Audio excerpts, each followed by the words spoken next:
I was actually born in Chicago, Illinois. My father was in the Navy, so I was a little Navy brat. But about 6 months after, 6 months after I was born, we moved to Maryland, which is basically where both my mother and father's family were. So he got transferred actually to Norfolk Naval Air Station.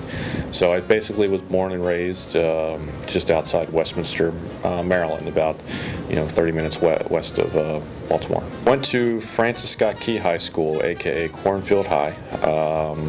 Only 300 students. I played tennis and golf. We eventually started a golf team, like my junior year there. I was a member of the band, but I played a cool instrument, and then I played the drums and percussion. So. Attended Mount St. Mary's University in Emmitsburg, Maryland, a small Division I school, 1,400 students. Majored in business administration with a finance concentration. I played on the golf team there for 4 years for my coach, Thomas Woody Stoner. Great guy, really taught me how to, interact and treat people. He was not much of a golf instructor, but as far as his personality and the way he handled people, really was able to learn a lot from him. I actually was fortunate enough that I started coaching at my alma mater, Mount St. Mary's, and then after a couple years there, I went to Eastern Illinois University for 5 years, and then in 2003 applied for and got the job here at William & Mary.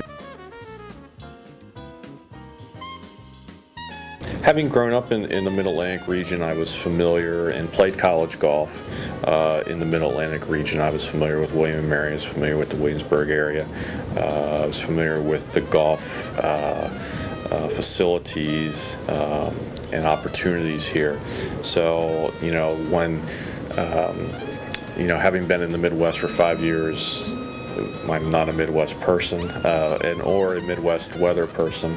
I wanted to come back east, be close to my family in the area that I was familiar with. So the opportunity to be associated with a place like this, with the academic reputation, the type of kid that we're able to attract and type of young adult we're able to work with, it was kind of a no-brainer to try to go after this position.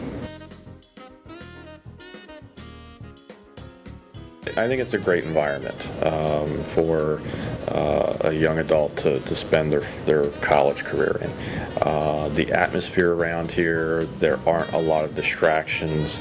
You're able to focus on what you're here for, which is to get your degree, and if you're an athlete, to be an athlete.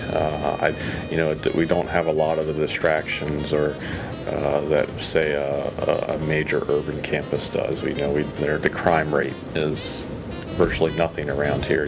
People still live with their doors unlocked in this town. So I think it's a really unique, good environment for people to, for young adults to come here and get an education and move on with their life. Seattle, Washington. Pacific Northwest is my favorite area of the country.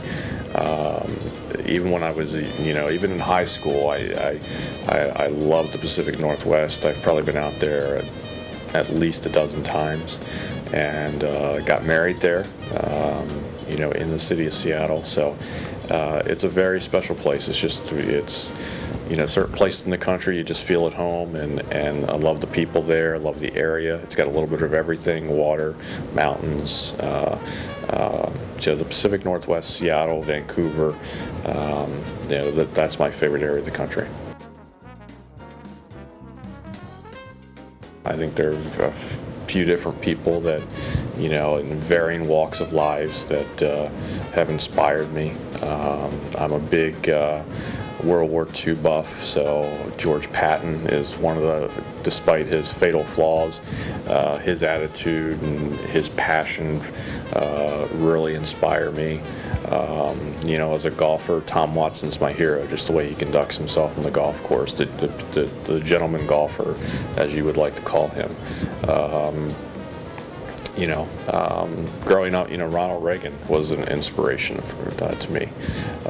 So, I mean, those are just a few. I just kind of take bits and pieces from a lot of people and some of their better traits, and I use them to inspire me.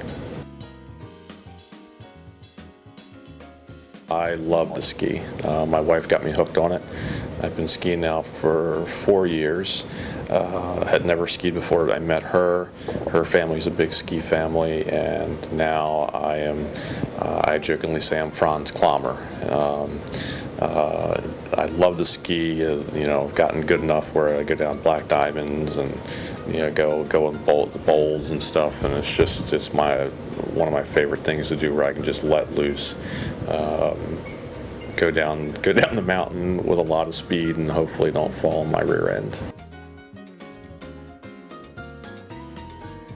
The greatest challenge I've ever overcome since coming here isn't anything to do with the institution. I think this is any coach, is that you're dealing with a changing younger generation.